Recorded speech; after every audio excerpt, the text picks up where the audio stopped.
Hi everyone, welcome to Unfiltered Opinion, an initiative by Unacademy. I am Pujya Priyadarshini and I secured rank 11 in the Civil Services examination of 2018. I have been, they have shared with me a few questions that many of you have asked on the platform. I will try and answer to the best of my ability the ones I can. So let me start.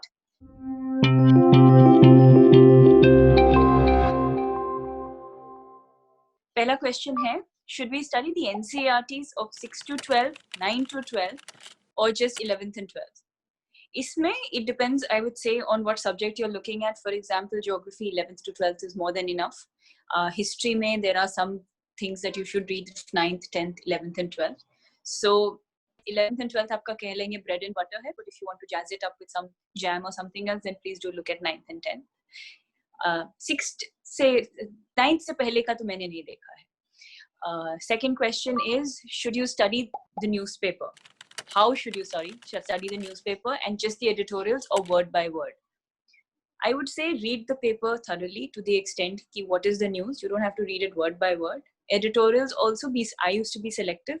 So see what's of interest and what's relevant. Not everything just because it's in the paper needs to be read is how I feel. Third is that when should you start your preparation for the UPSC Civil Services examination? How long does it take practically to crack it? It took me 4 years. So some people crack it in 1, others crack it in more attempts, some in less. इसका कोई practical response नहीं है कि कब crack करेंगे. It's hard work plus luck, as I think is a well-known formula. So उसमें आप देखिए कि when, but how you should start preparing is go through the syllabus, understand your motivation for joining it, and then try and see where you stand in terms of your awareness of that syllabus and what is the journey going to look like for you. Next, how to choose your mains optional paper subject. इसके बारे में मैंने काफी बात की है in my interview, but in one line answer if I have to give, I would say base it on your interest, but also know what are your strengths and weaknesses before picking a subject. There's another question which says, how should you decode the syllabus in the very beginning? Prelim syllabus is kind of vague, so how to study the most relevant stuff? ये तो काफी ambiguous question है to the extent कि decode the syllabus कर सकते हैं आप तो बहुत अच्छा, everyone will benefit from it. It has topics which are very wide, wide ranging. But yes, you should know exactly what is the syllabus and the ask of the prelims, what is of the mains, so that you're able to at least know कि ये नहीं कि आपने for example पूरा एक disaster management का वही नहीं देखा कि what is it that they are saying they will cover. Reading through the syllabus and understanding what is the ask is very important. Beyond that, as you start preparing, you will understand when you do papers and you do other different types of mocks, what is really the ask. So decoding, I would say, is an evolving process and not something you will do on day one. The time-based study routine or goal-based? I did not have time, so I definitely opted for goal-based. But then if you have time and you think you work better with that, please, you can opt for it. I was a person who did goal-based. When should you start your mains preparation? I started it after the prelims. Did not probably give myself 3-4 days of a break, or slightly longer maybe. But once I calculated my marks and I felt that I am in the running, I might qualify, I started my preparation. I didn't wait for the result. But उससे पहले भी आपको general studies के लिए आप prelims के लिए पढ़ते ही हैं. So it is not that you only study for the prelims. You should also look at the mains. कि this is, एक holistic approach for general studies होनी चाहिए. Optional, I think, is what you can attack post the prelims, which is how I did it. Okay, this is a good question. It says, my handwriting is bad and I write slow. Can that be a problem in the civil services examination? My handwriting is pathetic. It's probably not slow, but it's really bad. And that is one reason. Because it's really fast, it's really bad. For one reason. One, I know. And this has been my problem, not from now, from class 10, 12, undergraduation, post-graduation, and now UPSC. I think थोड़ी मेहनत करनी पड़ती है to make sure that you are at least legible. You will not be able to beautify. We are all at a stage कि हम लोग की handwriting overnight सुंदर नहीं हो जाएगी, ना मेहनत से होगी. पर उसको legible बनाने की कोशिश जरूर करिए. जहाँ हो सके अगर underline कर सके. मेरे पास समय कम होता था. Even though I write fast and I write what I felt was at times illegible. So I really worked on making it legible. वो रखिए तो I think it's fine. Your answers will be read, and if they have substance, you will sail through. Then the question is, are NCERTs enough for UPSC foundation, or we should follow the other resources too? I did stick to NCERT, but then there are some places where NCERTs are actually A may not suffice, B may not be available. For example, ethics. Ethics ke liye, I don't know what is going to be the relevant NCERT necessarily to look at. So it really depends subject to subject. I would say for geography, NCERT is more than enough. I have not looked at anything else. History, chahe wo older versions of NCERT ho, NCERT is what you should read. The next is, should we study multiple books for the same subject or repeat the same books multiple times? Yeah, I think it's thoda related to the first one in the sense that I picked up NCERTs for whatever I did. उनमें सिर्फ NCERTs पढ़ी, जिसमें नहीं था, जो भी material था, मैंने actually opt second part किया था कि whatever I have studied, I have repeated it multiple times such that I know it. I did not have the time to go to multiple resources, and I did not.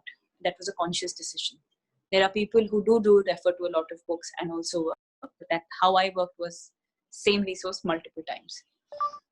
The syllabus is so vast and I don't feel confident that I remember everything that I study. What should I do? You will anyways not remember everything you study. None of us do. At the end of the day, wahan pe jaake there is a lot of some hidden folders in your mind that comes to work. Ki acha isko kahin padha tha. Otherwise, it's also intelligent guessing. And it's also the general fear of exam. बहुत चीजें वहां जाके याद आती हैं अगर आपने अच्छे से पढ़ा हो. तो इसमें ये बहुत ही कॉमन एग्जाम एंजाइटी है, सबको होती है, मुझे भी होती है, अब मुझे तो अभी भी होती है कि something I have to do, I feel I will forget when I actually have to deliver on it. Then do they ask generic questions like why do you want to become an IAS and such? How should we answer those? Why should you want to, if you asked why you want to become an officer, for me for the foreign service or any other, I would say that these are questions that are sometimes asked, sometimes not asked. In an interview, it depends on the flow of the conversation and how the interviewer takes it. For me, since mine was the foreign service was my first preference, I was told, I was not asked why foreign service. I was asked a lot of questions on international relations because that stemmed from my profile. So ये पूछ भी सकते हैं, नहीं भी पूछ सकते हैं. ये ऐसी कोई पत्थर पे लिखा हुआ नहीं है कि ये सवाल आएगा या नहीं आएगा. Then there are so many engineering graduates getting top ranks every year. Do engineers have some sort of advantage when it comes to CSE? Honestly, I also don't know, but I agree that there is definitely, the cohort has a lot more engineers than every year, successive year. Maybe somewhere at the prelim stage is what many conjecture that they are able to, have a better knack for cracking a prelims kind of examination. But that has to be an analysis that should be done. Number of people appearing for it. What is their profile? Then what is the number actually qualifying? I am not qualified to give a response as to why and how. Should you prepare for any other small exams too while preparing for CSE as a backup? That I think I do believe in a backup. If you think you're preparing for another examination which is in line or in sync with the UPSC की preparation, तो बिल्कुल आप देख सकते हैं. अगर आपको लगता है वो आप करना चाहते हैं सिर्फ इसलिए क्योंकि मैं इसके लिए पढ़ रही हूँ तो मुझे उसको भी दे देना चाहिए, शायद नहीं सही है. अगर आप करना चाहते हैं और आपको लगता है कि ठीक है, अगर ये नहीं तो मैं इसमें खुश रहूंगी और ये मैं करना चाहूंगी, तो बिल्कुल करिए. अगर जहाँ पे सिलेबस स्पेशली मैच करता है, why not? It's an advantage you have, you should take it. Next is, how should you fill out the DAF to make an impression on the interview panel? इसमें don't fill the DAF for an impression. Fill the DAF जो actual हकीकत है, जो आपकी reality है, उस पे भरिए. Impression आप बनाएंगे, आपका DAF नहीं. So उसको सच्चाई से भरिए, अच्छे से भरिए, संभाल के भरिए, उसमें गलतियां ना करिए. That is going to be my advice. What are your top 3 tips for someone who is just starting the UPSC Civil Services preparation? I think I did give this, but I would say 1, have a backup plan.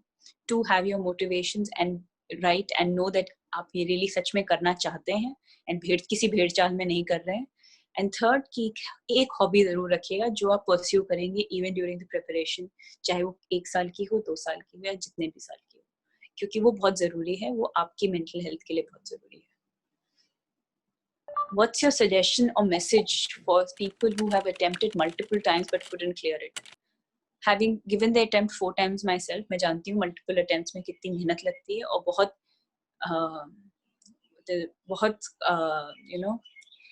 dedication चाहिए और to stay motivated and to look positively at the exam ज़रूरत है. So when you are doing this process, I would say, again, this is why I say a hobby might be important. Some element of happiness which is outside success from this examination is very important, और उसको alive रखना है, because वो आपको motivate करेगा. बहुत मुश्किल होता है यार, अगर नहीं होता है, जब आप आते हो 16, जैसे मैं 16 के अटेम्प्ट में नहीं हूँ, you feel कि अब कैसे करें. To pick yourself up, you need to find something. If it's a job, you go back to. It's a hobby, you go back to. It's your family, you go back to. You need to have that one space, which is of your happiness, and the other is a hobby apart from just the happiness, to keep your balance right. How to avoid distractions. वो मेरा जो मैं पहले कहा कि आपका it depends on how dedicated you are and what is your real motivation.